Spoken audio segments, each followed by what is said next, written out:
Cooperative employees union CATU Vypin area സമ്മേളനം മയ്യമ്പള്ളി സഹകരണ നിലയത്തിൽ വെച്ച് നടന്നു.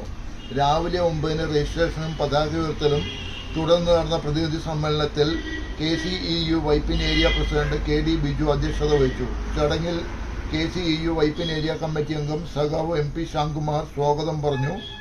CATU സംസ്ഥാന കമ്മിറ്റി അംഗം സഖാവ് PG അജി ചടങ്ങ് ഉദ്ഘാടനം ചെയ്തു. തുടർന്ന് യാത്രയയപ്പും അനുമോദനവും നടന്നു. ചടങ്ങിൽ അഭിവാദ്യങ്ങൾ അർപ്പിച്ചുകൊണ്ട് CATU area secretary EC Sivadas, TR Sunil, PP Asha, R Anil, NS Sooraj, KS Dinaraj, PP Jeeson, MS Rameshan, CK Anantha നിരവധി പ്രമുഖർ അഭിവാദ്യങ്ങൾ അർപ്പിച്ചുകൊണ്ട് സംസാരിച്ചു. മന്ത്രിയോട് ചോദിക്കുന്നു, അല്ലയോ മന്ത്രി, നിങ്ങൾ അയാളെ കണ്ടില്ലേ? എൻ്റെ 1000-1 സൗകര്യം പോലും അദ്ദേഹത്തിനില്ല, പക്ഷെ ഭയങ്കര സന്തോഷത്തിൽ അയാൾ നിൽക്കുകയാണല്ലോ, എന്താ ഈ കാര്യം എന്ന് ചോദിച്ചപ്പോൾ മന്ത്രി പറഞ്ഞു, അദ്ദേഹത്തിൻ്റെ സന്തോഷം കളയാനൊരു മാർഗമുണ്ട്. അങ്ങേക്ക് അറിയാൻ പറ്റും അത് ചെയ്താൽ എന്താണ് സന്തോഷം വരാനും വരാതിരിക്കാനുള്ള കാരണം അറിയാൻ പറ്റുന്നു. മന്ത്രി പറഞ്ഞു, അദ്ദേഹത്തിന് ഒരു 100 വെള്ളി നാണയങ്ങൾ കൊടുക്കാം. 100 വെള്ളി നാണയങ്ങൾ ഈ ഭടന്റെ വീട്ടിൽ രാത്രി തന്നെ രാജാവ് കൊണ്ടുപോയി കാണാം. അതിന് പുറത്ത് എഴുതി വെച്ചിട്ടുണ്ട് രാജസമ്മാനം 100 വെള്ളി നാണയങ്ങൾ.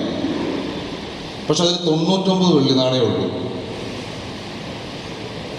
ബോധപൂർവം വച്ചിരിക്കുന്നതാണ്. ഭടൻ എടുത്ത് നോക്കുമ്പോൾ രാജസമ്മാനം 100 വെള്ളി നാണയങ്ങൾ ഇരിക്കാം. അദ്ദേഹം തുറന്നു നോക്കി, എണ്ണിയപ്പോൾ 99 ഉള്ളൂ. എല്ലാ സ്ഥലത്തും പരിശോധിച്ചു, 99. ഒരു സ്ഥലത്ത് നോക്കിയിട്ട് പുള്ളിക്ക് 100 കിട്ടുന്നില്ല. അദ്ദേഹം ഭയങ്കര ടെൻഷനിലാണ്. അന്ന് ജോലിക്ക് വന്നേണ്, രാജാവിൻ്റെ അടുത്ത് ജോലിക്ക് വന്നേണ്. വീണ്ടും വീട്ടിൽ ചെന്ന് നോക്കുന്നു, അന്നും കിട്ടുന്നില്ല. അപ്പോൾ രാജാവ് അദ്ദേഹത്തെ നോക്കിക്കഴിഞ്ഞ് കഴിഞ്ഞപ്പോൾ അദ്ദേഹത്തിന്റെ സന്തോഷമെല്ലാം നഷ്ടപ്പെട്ടിരിക്കുന്നു, ടെൻഷൻ പിടിച്ച് ജീവിക്കുന്നു.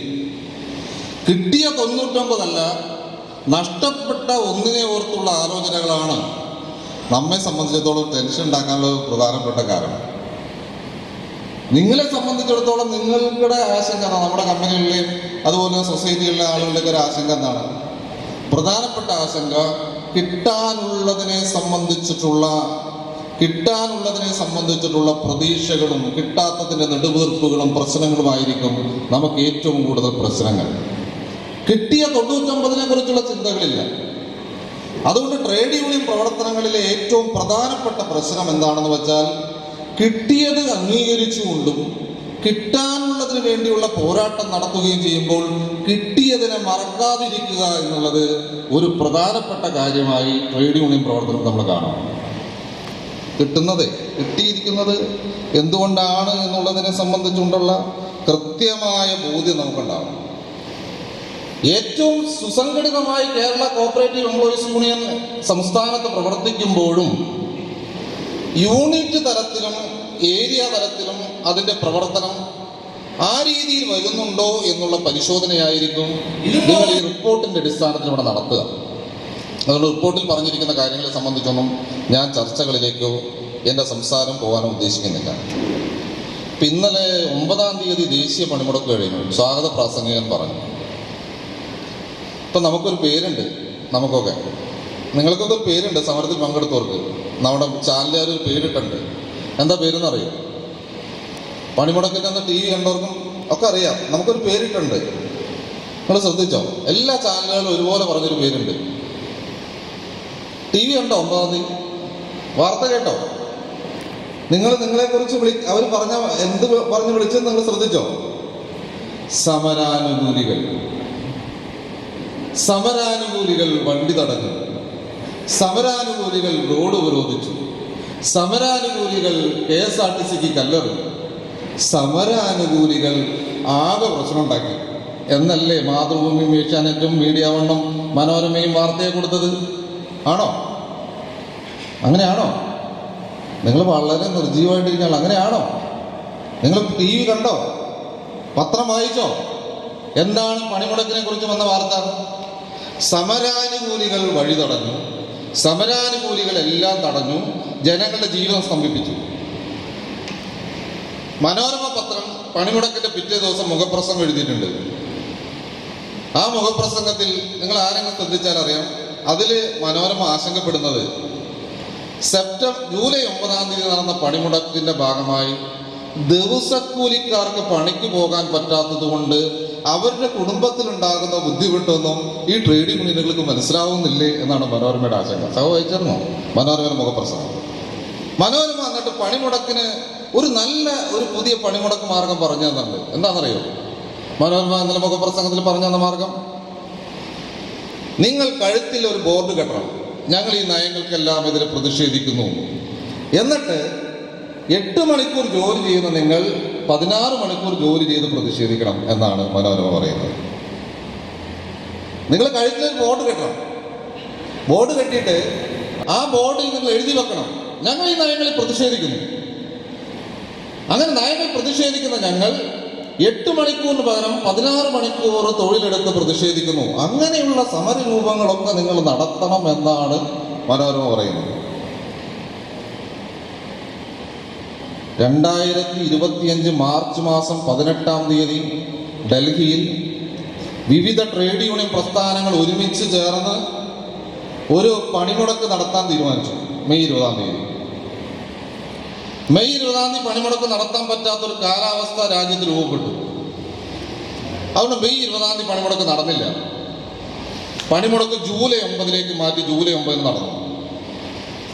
2025 മാർച്ച് 18 മുതൽ 2025 ജൂലൈ മാസം 9 വരെ മലയാള മനോരമ പത്രമടക്കമുള്ള മാധ്യമങ്ങൾ, ഇന്ത്യയിലെ 10 ദേശീയ തൊഴിലാളി സംഘടനകൾ 17 മുദ്രാവാക്യങ്ങൾ ഉയർത്തി പണിമുടക്കുകയാണ് എന്നതിനെ സംബന്ധിച്ച് മുഖപ്രസംഗം പോകട്ടെ ഒരു പ്രധാന വാർത്ത കൊടുക്കാൻ തയ്യാറായോ?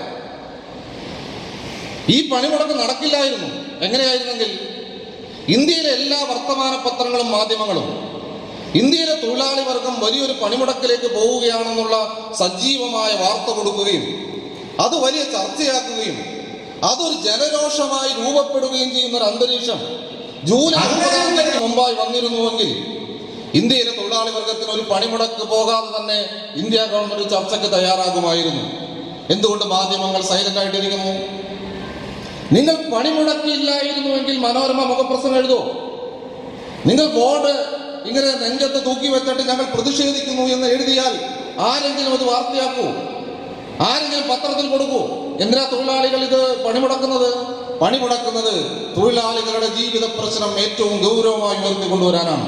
പക്ഷെ മീഡിയകൾ എപ്പോഴും സൈലന്റായി ഇതിനെ കാണുകയാണ്. കാരണം അവരുടെ താല്പര്യങ്ങൾ വ്യത്യസ്തമാണ് എന്നുള്ളതുകൊണ്ട്. ആടുപേരുടെ DNA ടെസ്റ്റിന് വേണ്ടി ആ പ്രദേശത്ത് മുഴുവനും മണ്ണും ചരലും അരിച്ചു പിറക്കി DNA പരിശോധന നടത്തിക്കൊണ്ടിരിക്കുകയാണ് ആ കമ്പനി. എന്താ കാര്യം എന്നറിയോ? ആ കമ്പനി പൊട്ടിത്തെറിക്കാൻ കാരണം ആ ഫാർമസ്യൂട്ടിക്കൽ കമ്പനിയിൽ ഒരു ഡ്രയർ യൂണിറ്റ് ഉണ്ട്.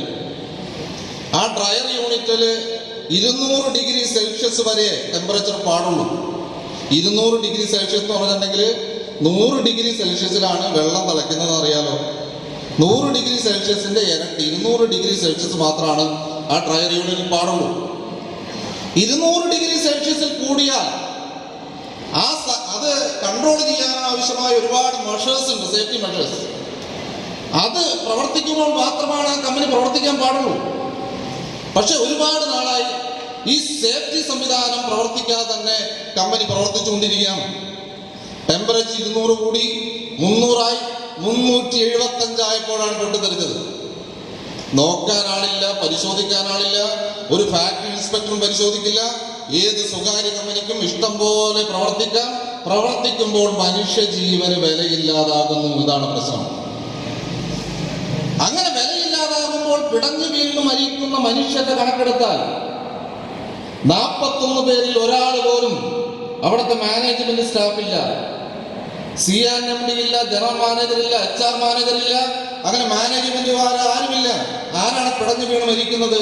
പിടഞ്ഞു വീണ് മരിക്കുന്നത് മുഴുവനും അതിഥി തൊഴിലാളികളോ ഫീൽഡിൽ വർക്ക് ചെയ്യുന്ന ആളുകളാണ്. അതുകൊണ്ട് തൊഴിൽ നിയമങ്ങൾ എന്ന് പറഞ്ഞാൽ, തൊഴിൽ നിയമങ്ങളുടെ സുരക്ഷിതത്വം എന്ന് പറഞ്ഞാൽ, തൊഴിൽ നിയമം വേണമെന്ന് പറഞ്ഞാൽ അത് വേണ്ടത് ഈ നാട്ടിലെ പാവപ്പെട്ട തൊഴിലാളികൾക്ക് വേണ്ടിയിട്ടാണ്.